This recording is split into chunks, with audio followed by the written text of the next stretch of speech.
अस्सलाम वालेकुम। बहुत सारे स्टूडेंट्स का ये कहना है कि सर हमें काइंडली केमिस्ट्री के जितने भी पास्ट पेपर हैं फर्स्ट ईयर और सेकंड ईयर के वो करवा दें। सो आज की इस वीडियो लेक्चर में हम बात करेंगे केमिस्ट्री फर्स्ट ईयर पेपर की। ठीक है, that was conducted in the year 2019। ठीक है, this is the old paper और पास्ट पेपर। सो हम इसको वन बाय वन इसके एमसीक्यूज को डिस्कस करेंगे।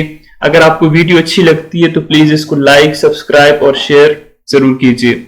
सो फर्स्ट एमसीक्यूज जो है ये हमारे पास है, enthalpy of combustion can be determined by. ठीक है, एंथैल्पी हम किस चीज से फाइंड आउट कर सकते हैं, डिटरमाइन कर सकते हैं, that is bomb calorimeter. The right option is option A. Second one जो हमारे पास है that is Born Haber cycle is applied to determine lattice energy. Born Haber cycle आप लोग पढ़ते हो ना, सोडियम क्लोराइड की जब आप एग्जांपल गिवन है आपकी बुक में। ठीक है, सो इसका मतलब बॉर्न-हाइबर साइकिल जो है ये बेसिकली इट इज यूज्ड और it is applied to find out the latest energy. Next हमारे पास है what is added to sulphur in order to balance the equation. ठीक है, सल्फर के साथ आपने ऐसी क्या चीज, ऐसे कौन सा रिएक्टेंट ऐड करना है कि हमारे पास ये जो रिएक्शन है बैलेंस हो जाए। सो इसका जो करने का तरीका है वो बहुत ही इजी है। आप लोगों ने सबसे पहले बैलेंस केमिकल इक्वेशन जो है वो बनानी होती है। ठीक है, बैलेंस केमिकल इक्वेशन हम ऐसे बनाएंगे कि हाइड्रोजन जो है ना it react with sulphur, so it give you hydrogen sulphide. अभी अगर हम ऑक्सीडेशन स्टेट की बात करते हैं, हाइड्रोजन के ऊपर चार्ज होता है यहाँ पे +1, सल्फर के ऊपर चार्ज होता है -2। ठीक है, यहाँ पे एटॉमिक स्टेट हो या मॉलिक्यूलर स्टेट हो तो हमारे पास स्टेट क्या होती है, 0 होती है। ठीक है, यहाँ पे भी 0 स्टेट है। अभी आपने ये देखना है कि यहाँ पे ऑक्सीडेशन किसके अंदर हो रही है, रिडक्शन किसके अंदर हो रही है। सल्फर को अगर आप देखो, sulphur is moving from 0 to -2 charge. इसका मतलब है there is a decrease in oxidation state, और जब डिक्रीज इन ऑक्सीडेशन स्टेट होगी तो हमारे पास वो होगा that would be reduction. Well in case of hydrogen, hydrogen is moving from 0 to +1। ठीक है, 0 से किधर जा रहा है, +1 में मूव कर रहा है। अगर वो +1 में जा रहा है इसका मतलब है there is increase in oxidation state. जब भी इंक्रीज आती है तो that is known as oxidation. अब इसका मतलब है कि सल्फर जो है ना इसको क्या चाहिए, इसको चाहिए इलेक्ट्रॉन्स। कितने इलेक्ट्रॉन्स चाहिए, 2 इलेक्ट्रॉन्स चाहिए। तो आपका जो करेक्ट ऑप्शन होगा वो ये होगा ऑप्शन नंबर डी। ठीक है, 2 प्रोटॉन्स। ठीक है, 2 प्रोटॉन्स क्या करेंगे, 2 इलेक्ट्रॉन्स डोनेट करेंगे तो सल्फर की जो है ना रिडक्शन होगी।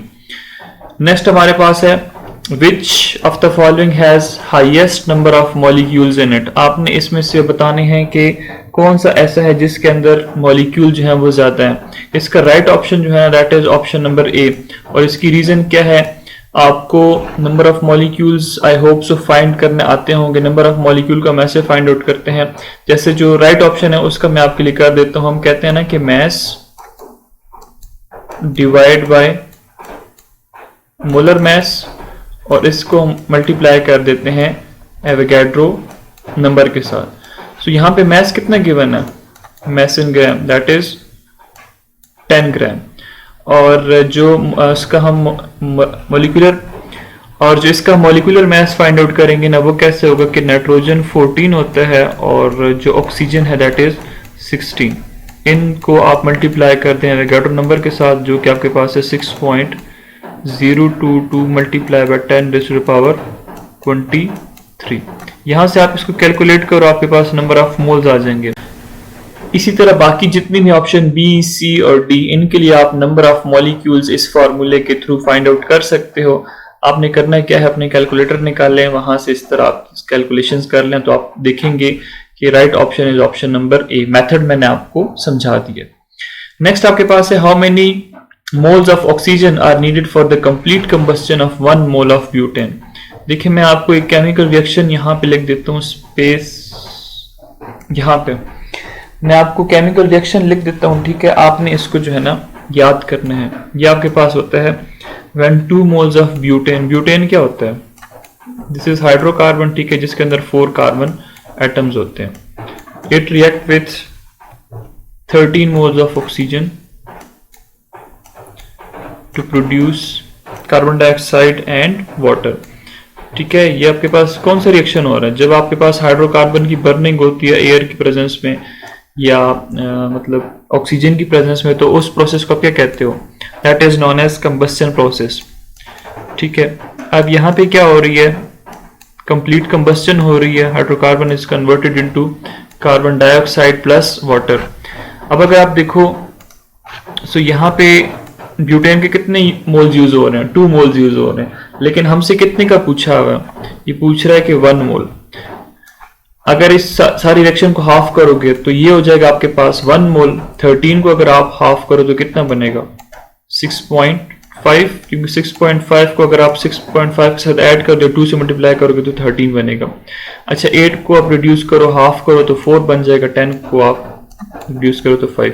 So, इसका मतलब है कि 1 mole of butane need 6.5 moles of oxygen for complete combustion. Combustion की भी 2 टाइप्स हैं, ये आप लोगों ने याद रखनी है। ठीक है, पूछ सकते हैं आपसे।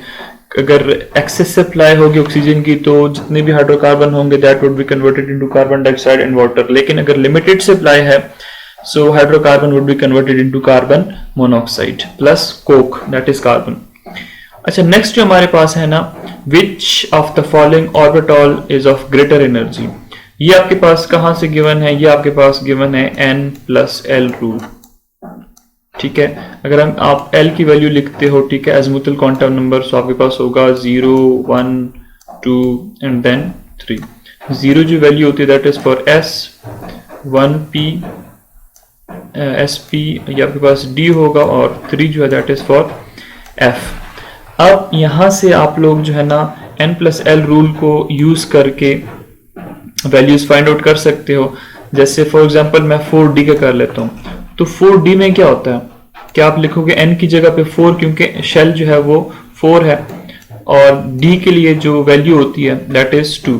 तो 4 + 2 आपके पास क्या आएगा? 6 आंसर आएगा। ठीक है, इसी तरह अगर आप जो है ना बाकियों की करोगे ना तो आपके पास क्या होगा? इसका आंसर आ जाएगा। जैसे आप 4F का करो तो 4F के लिए जो N होगा वो क्या होगा? 4 होगा, और F के लिए जो वैल्यू होती है क्या होती है? 3। सो 4 + 3 7। इसका मतलब है कि जो N+N रूल के मुताबिक 4F की जो एनर्जी है ना वो ज्यादा है। ये आपके पास इसका राइट ऑप्शन है। ठीक है, इसी तरह अगर 5p के लिए करेंगे ना तो n की जगह पे 5 आएगा, और l की जगह पे p के लिए क्या बनता है? 1। सो 5 + 1 6। सो यहाँ पे हम देख सकते हैं कि जो 4f जो है ना ऑर्बिटल, इसकी जो एनर्जी होती है वो ज्यादा होती है कंपैरेटिवली बाकी ऑप्शंस गिवन है। Next, when fast neutron are bombarded on nitrogen atom what radiations are emitted. ठीक है, अगर आपके पास नाइट्रोजन एटम है, वहां पे आप न्यूट्रॉन जो है बम्बार्ड कराते हो तो आपके पास अल्फा रेज जो है वो प्रोड्यूस होंगे, एमिट होंगे। Next, the CH bond length will be greater when the hybridisation is sp3। ठीक है, जहां पे अगर S कैरेक्टर ज्यादा होता जाएगा तो बॉन्ड लेंथ कम होती जाएगी। तो sp3 में अगर आप देखो ना, सो S जो होता है वो होता है 25%, मतलब इसके अंदर परसेंटेज जो है ना S कैरेक्टर की बहुत ज्यादा कम है। लेकिन अगर आप P की बात करो तो हमारे पास क्या होगा कि ये होता है 75% P कैरेक्टर होता है sp3 के अंदर। और अगर हम sp की बात करते हैं तो यहाँ पे क्या होता है? 50% S कैरेक्टर होता है और 50% हमारे पास P कैरेक्टर होता है। इसका मतलब P कैरेक्टर इसके अंदर बहुत ज्यादा है। अगर P कैरेक्टर ज्यादा है तो इसकी जो बॉन्ड लेंथ होगी ना वो बहुत ही कम होगी। और या दूसरी बात क्या है कि sp3 के अंदर सारे सिंगल बॉन्ड होते हैं, लेकिन sp की अगर हम बात करते हैं तो यहाँ पे सारे ट्रिपल बॉन्ड होते हैं कार्बन और कार्बन के बीच में। सारे मीन्स 2 कार्बन के बीच में जो है ना ट्रिपल बॉन्ड होंगे। अच्छा, नेक्स्ट हमारे पास जो है वो है कि 1 atmospheric pressure is equal to, so इसका जो राइट ऑप्शन है that is option number C. अब इसको जो है ना आप लोगों ने याद करना है, that is 101,325 newton per metre square. Next जो है which of the following pairs both gases will diffuse at the same rate. अब इसका जो राइट ऑप्शन है ना ये हमारे पास होगा नाइट्रोजन एंड कार्बन मोनोऑक्साइड। इसकी रीजंस क्या है? इसकी रीजन ये है कि N2 की अगर हम बात करते हैं, सो N2 के एटॉमिक मैसेज को आप ऐड करो तो 14 + 14 कितना बनेगा? That would B 28। अब 14 प्लस 14 क्यों कह रहे हैं, क्योंकि एक जो नाइट्रोजन है उसका एटॉमिक मास 14 होता है, दो है आपके पास तो उसका एटॉमिक मास कितना बनेगा, 28 बनेगा। इसी तरह अगर आप कार्बन मोनोऑक्साइड की बात करते हो, जो कार्बन होता है ना उसका एटॉमिक मास जो होता है दैट इज 12, और ऑक्सीजन का जो एटॉमिक मास होता है दैट इज 16। सो 16 प्लस 12 कितना बनेगा, ये बनेगा 28। ठीक है, इनके एटॉमिक मैसेज के हैं दोनों के सेम आ रहे हैं, सो इसलिए इनका डिफ्यूजन जो रेट होगी वो भी क्या होगी, सेम होगी। Which of the following required least energy for vaporisation, ये आप याद रखो दैट इज फॉर फ्लोरीन। ठीक है, फ्लोरीन जो है ये रूम टेम्परेचर पे गैसियस फॉर्म में एग्जिस्ट करता है, सो इसके लिए जो हीट रिक्वायर्ड होती है वो बहुत ही कम रिक्वायर्ड होती है। Sodium chloride exist in cubic and octahedral form, this phenomena is called polymorphism. ठीक है, इसको हम क्या कहते हैं, that is known as polymorphism. Allotropy में क्या होता है, जैसे आप ऑक्सीजन के बारे में पढ़ते हो ना, ऑक्सीजन के डिफरेंट एलोट्रॉपिक फॉर्म होते हैं, कार्बन के डिफरेंट एलोट्रॉपिक फॉर्म है। इसी तरह एनआइसोट्रॉपी में क्या होगा, जैसे आप लोगों ने डायमंड और ग्रेफाइट के बारे में पढ़ा होगा कि डायमंड जो है वो बैड कंडक्टर है, ग्रेफाइट जो है वो गुड कंडक्टर ऑफ इलेक्ट्रिसिटी है। उसकी वजह क्या होती है, डिफरेंट डायरेक्शन में डिफरेंट प्रॉपर्टीज शो करते हैं सब्सटेंस। आइसोमेरिज्म में क्या होता है कि having same molecular formula but different structural arrangement. Next आपके पास है, a reaction will proceed in forward direction in order to attain equilibrium when Q क्या आपके उसको क्या बोलते हैं, दैट इज रिएक्शन कोशेंट, और Kc जो है ये आपके पास इक्विलिब्रियम कांस्टेंट है। सो इसका जो राइट ऑप्शन है दैट इज ऑप्शन नंबर ए कि Q is less than Kc। तो तब क्या होगा कि रिएक्शन जो है फॉरवर्ड डायरेक्शन में मूव करेगा। MCQ नंबर 14 क्या है, that is pH of 0.001 molar sodium hydroxide. आपने क्या करना है, इसका pH फाइंड आउट करना है। सो ये बहुत ही इजी है। ठीक है, जब सोडियम हाइड्रोक्साइड आयनाइज होता है तो आपके पास क्या प्रोड्यूस करेगा, हाइड्रोक्साइड आयन प्रोड्यूस करेगा और सोडियम आयन की प्रोडक्शन करेगा। अब हाइड्रोक्साइड आयन जो है ना उसकी कंसंट्रेशन जो है कितनी गिवन है, दैट इज 0.001 मोलर। अब यहां से आप POH पहले फाइंड आउट करो। POH होता है negative log of 0.001 molar. Hydroxide की कंसंट्रेशन होती है ना, तो हाइड्रोक्साइड आयन की जगह पे आप क्या लिखो, 0.001। तो यहां से आपके पास आ जाएगा POH इज इक्वल टू 3। ठीक है, आपने कैलकुलेटर से करना है। ठीक है, अब नेक्स्ट जो आपके पास आपने करना है that is pH plus POH equal होता है 14 के। ठीक है, अब POH की जगह पे आप 3 लगाओ, that is equal to 14। So pH जो है दैट इज इक्वल टू -3 उधर जाके क्या हो जाएगा, +3 उधर जाके -3 हो जाएगा। सो 14 - 3 that would B 11। So it means कि ऑप्शन नंबर बी जो है दैट इज करेक्ट। अच्छा, next, which of the following compound will produce acidic solution on hydrolysis.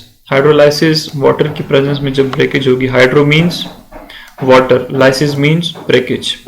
अब इसका जो राइट ऑप्शन है दैट इज इमोनियम नाइट्रेट। इसकी वजह क्या है कि जब कभी इमोनियम नाइट्रेट की ब्रेकेज होती है,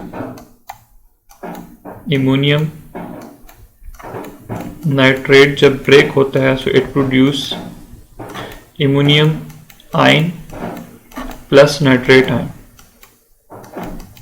अब ये जो इमोनियम आयन है ना, NH4 positive, it react with the water. ठीक है, हाइड्रोलाइसिस में क्या होता है कि वाटर के साथ रिएक्ट करेगा, वाटर के साथ रिएक्ट करने के बाद आपके पास हाइड्रोनियम आयन देगा। हाइड्रोनियम आयन देने के बाद दूसरा जो प्रोड्यूस करेगा दैट वुड बी इमोनिया। अब इमोनिया क्या है, इमोनिया इज अ बेस, लेकिन इमोनियम आयन इसी का क्या है, कंजुगेट एसिड। ठीक है, it act as a conjugate acid. Water क्या कर रहा है, वाटर इससे एक प्रोटॉन जो है वो रिमूव कर रहा है, हाइड्रोनियम आयन बना रहा है। अब अगर हाइड्रोनियम आयन की प्रोडक्शन हो रही है तो हाइड्रोनियम आयन क्या है, ये हम कहेंगे ना कि प्रोटॉन की कंसंट्रेशन जो है वो इंक्रीज हो रही है, और जब प्रोटॉन की कंसंट्रेशन इंक्रीज होगी तो हमारे पास हम कहेंगे सोल्यूशन क्या हो रहा है, एसिडिक हो रहा है। तो ये आपसे पूछ रहा है कि विच of the following compound will produce acidic solution on hydrolysis. तो इमोनियम नाइट्रेट जो है एसिडिक सोल्यूशन की प्रोडक्शन करेगा। नेक्स्ट आपके पास है the unit of rate constant and the rate reaction will be same when the order of reaction would be 0। ठीक है, जब इफेक्ट कोई नहीं होगा ना रेट के ऊपर रिएक्टेंट का, तो वो उस ऑर्डर को आप क्या कहते हो, दैट इज 0। नेक्स्ट आपके पास है which of the following is not a pair of partially miscible liquids. इसमें अगर जो राइट ऑप्शन है दैट इज बेंजीन।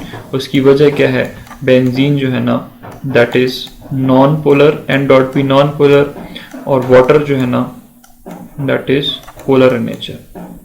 अब वाटर क्यों पोलर है, बिकॉज ऑक्सीजन और हाइड्रोजन के बीच में अगर आप इनकी इलेक्ट्रोनेगेटिविटी डिफरेंस को देखते हो तो वो क्या होता है, ज्यादा होता है। अगर वो ज्यादा है तो ये ऑक्सीजन जो है ये हाइड्रोजन से उसका इलेक्ट्रॉन अपनी तरफ ड्रैग करेगा। ड्रैग करने के बाद hydrogen would carry partial positive charge, oxygen would carry partial negative charge. देखिए पोल्स बन रहे हैं ना, सो इट मींस के वाटर इज पोलर। लेकिन अगर हम बेंजीन की बात करते हैं, सो बेंजीन में हमारे पास होते क्या है, कार्बन कार्बन या फिर कार्बन और हाइड्रोजन के बॉन्ड होते हैं। कार्बन कार्बन की electronegativity you know that would B same, but in case of carbon and hydrogen the electronegativity is almost equal. ठीक है, अगर आप हाइड्रोजन की बात करते हो तो हाइड्रोजन की इलेक्ट्रोनेगेटिविटी होती है राउंड अबाउट 2.1, और अगर आप कार्बन की बात करते हो तो ये 2.4 तक राउंड अबाउट इलेक्ट्रोनेगेटिविटी होती है। सो दैट यहाँ पे जो है ना डिफरेंस इतना नहीं है। अगर डिफरेंस इतना नहीं है तो इसका मतलब है कि जो हाइड्रोकार्बन हैं या जो बेंजीन है that is also hydrocarbon, so that would be non-polar. So dear viewers, this was all about the Federal Board past paper that was conducted in the year 2019. So if you have any question, any doubt, any query, you may ask in a comment section. I will try my level best to answer your every query. Thanks for watching. Keep on sharing my YouTube channel with your friends.